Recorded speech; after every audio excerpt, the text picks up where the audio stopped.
lot of your business model is how to achieve such and such, right? It's, I'm going to take you from A to B. So that B being the desirable point in time, point in someone's life, or a point in someone's bank account, whatever it might be. The reason I ask that is how you kind of maybe have an ethical responsibility or some kind of ethical trope where you might just kind of say to the people that you coach, or coach the people that you coach, okay, this isn't the be and all. You know that when you get to 10K a month, 20K a month, what millions, whatever it might be, that isn't maybe what you truly want or will truly make you happy, right? And it comes back to setting that out, the first question, what do you want out of this? So recently, one of the guys I'm working with, his name's Abbas. He was really struggling with his business, and he was making like 1 or 2K a month for quite a long time, but he was devoting everything he could to try and build this thing, right? And he agreed, everything we've talked about today, he completely would wholeheartedly agree with from like an internal and a spiritual level. But that's not where his life was at. His life was at, I need to make money right now, right? And so anyway, we started working together. 16 weeks later, he's making 12K a month. Okay. Funnily enough, I did an interview with him at the Seed in Bali, which is where you're going shortly. And he said something really interesting to me. He said, "Man, I realized what you did. You reverse catfished me." And I was like, okay, what does that mean? He was like, you hooked me in with, I'm going to make more money. But really what we did is we worked through all of my limiting beliefs, all of my traumas, all of these emotional things that I was dealing with to help me become the person who could actually get to the goal. And I was like, yes, you found me out. And that's the truth, right? I meet people where their desire is. And if their desire is just to make money, realities are probably not going to resonate with what my message is anyway, because plenty of people who can teach you just how to make money, right? And so this is also why I'm going through this transition right now. I'm like, okay, do I still want to meet people there, or do I also want to meet people who are at this other point in their life? And I'm kind of doing both right now, so it's interesting just to play out. But yeah, it's, it comes back to the starving artist, right? It's like, okay, well, in my example, maybe the purest form of my art is really helping people with that internal stuff, because it's like, I know it's like deep down what really matters. But then I've also got to meet people where they're at, right? To some degree, I've also got to connect with them there. Otherwise, they're just not going to resonate. And I think we all have a unique blueprint of who we're here to serve, what we're here to create. And again, that's where the internal journey comes back to. For somebody else, maybe it is becoming a monk, and that's their truth, right? For somebody else, maybe it is just, I need to make a ton of money in this lifetime to fulfill whatever, right? For me, it's like I was saying, I'm just still figuring it out in real time, and it's an evolution. Coming back to one of the things you said earlier briefly, human being versus a human becoming. I love that, because that's what we are. We're always in this process of becoming. We're evolving, right? We're not stationary beings. Every morning when I wake up and I open my eyes, I imagine a newborn baby opening their eyes for the first time and how they would see the world. Everything is brand new. Everything is unexplored. And I try my best to look at the world through that lens, because everything is new. Everything is unexplored, right? Same way with my partner, Maggie.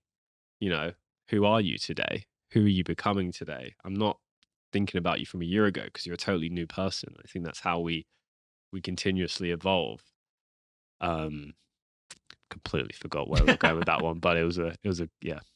Good answer. We got there. Yeah, we got there. Yeah. I think if I was to speak for artists, generally what we would want to do in life, our desire in terms of being, becoming, desires, goals, is to be able to be the true form of who we want to be as an artist, i.e. stay true to our art, but also make money enough that we can still do that, right? And that's the biggest difficulty I see with my audience, but just with the industry in general. It's like so many, let's take photographers. Many photographers choose to go and do client work, right? But as a creative, they get strangled by the client brief. So they end up just being essentially an employee or someone who's being tasked to do a job rather than getting paid for their creativity. So when we're talking about someone that you coach, maybe having that, being able to achieve something along those lines, almost like the panacea of art, it's, well, I can do whatever, not do whatever I want, but I can still have full creativity and get paid for it and not necessarily do stuff I don't want to do. Like, I mean, obviously that's the dream. But unfortunately, generally speaking, art doesn't pay the bills or doesn't pay enough to go and retire early and go and be able to do what we want. So that's all I would say on that. And speaking to maybe some of my audience, that's what we want. That's how we want to kind of go about it.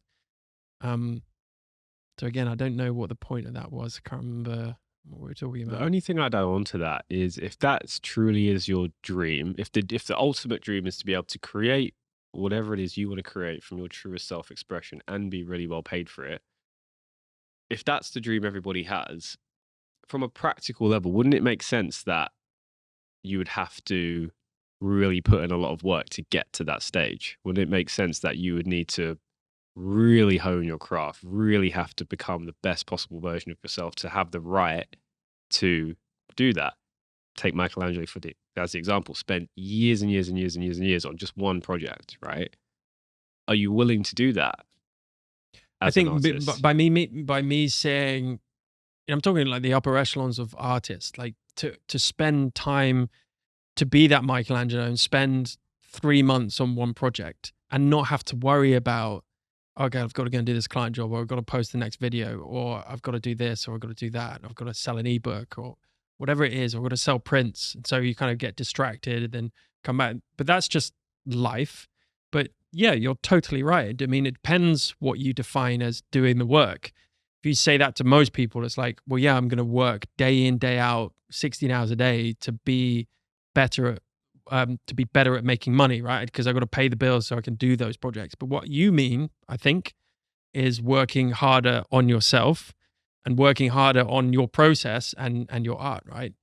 But again, that's chasing something all the time.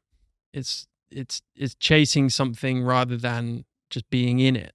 That makes sense. I mean, I think we're talking a little bit too esoteric here, but yeah, I guess all I'm saying is, like, if that's the goal that most artists have, to be able to create the art they want to create and get paid well for it, it probably makes sense that that's going to have a level of difficulty to achieve that, right? Personally and professionally. That's all I'm saying. And so maybe it should be a little bit hard, right?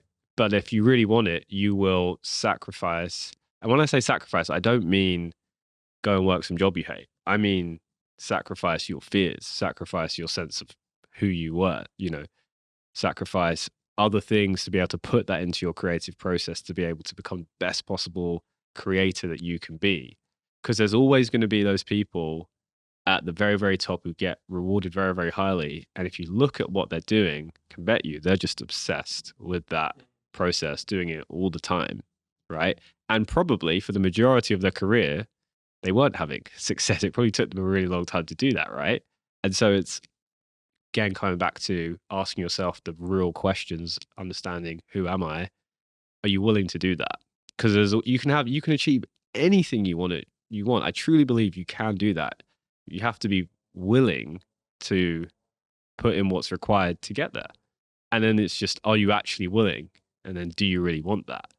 Or are you willing, or do you actually want something else? Or do you want the idea of it? Right. Yeah. Which is very common. Yes. Yeah.